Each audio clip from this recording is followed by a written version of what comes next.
जय हिंद साथियों।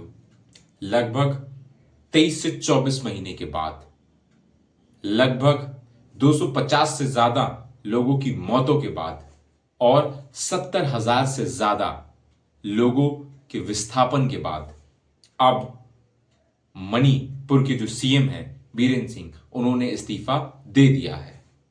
कयास लगाए जा रहे हैं कि राष्ट्रपति शासन लागू होगा, लेकिन अब क्यों? 2 साल पहले क्यों नहीं? 2023 में यह बात क्यों नहीं हुई? क्यों? क्योंकि तब ऐसा लग नहीं रहा था कि सरकार चली जाएगी। लेकिन हाल ही के दिनों में ऐसी गतिविधियां हुई। खुद बीजेपी के जो विधायक थे मणिपुर के, उन्होंने सीधे सीधे तौर पर दिल्ली में जाके हाईकमान को, पार्टी को बोला कि अगर बीरेंद्र सिंह मुख्यमंत्री पद पर रहते हैं तो बीजेपी की सरकार गिर जाएगी।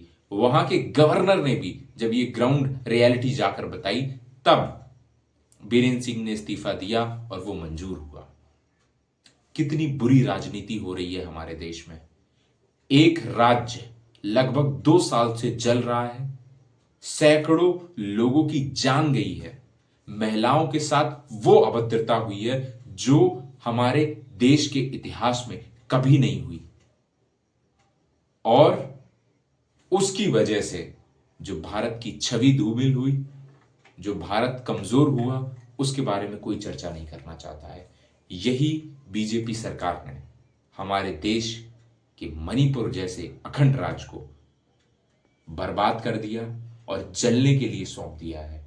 यह रिपोर्ट भी अगर अच्छे से की जाए जांच, तो खुल के आएगा कि किस तरीके से इस पूरे मणिपुर जलने के लिए केवल वहां के मुख्यमंत्री बीरेंद्र सिंह ही जिम्मेदार हैं।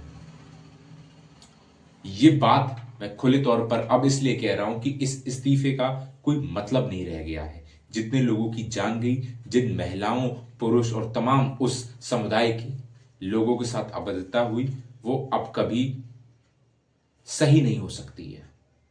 वो जो लॉस हुआ है मणिपुर को, वो मणिपुर ने सहा है। लगभग 20 से 25 साल मणिपुर पीछे हो गया है, और इसका सीधा सीधा जिम्मेदार अगर कोई है तो वो बीरेंद्र सिंह और बीजेपी सरकार है। आप लोग अपनी बात बताएं और कमेंट फॉर्म में जरूर रखें कि इसके लिए कौन जिम्मेदार है। Who is really responsible for Manipur crisis. जय हिंद, जय भारत।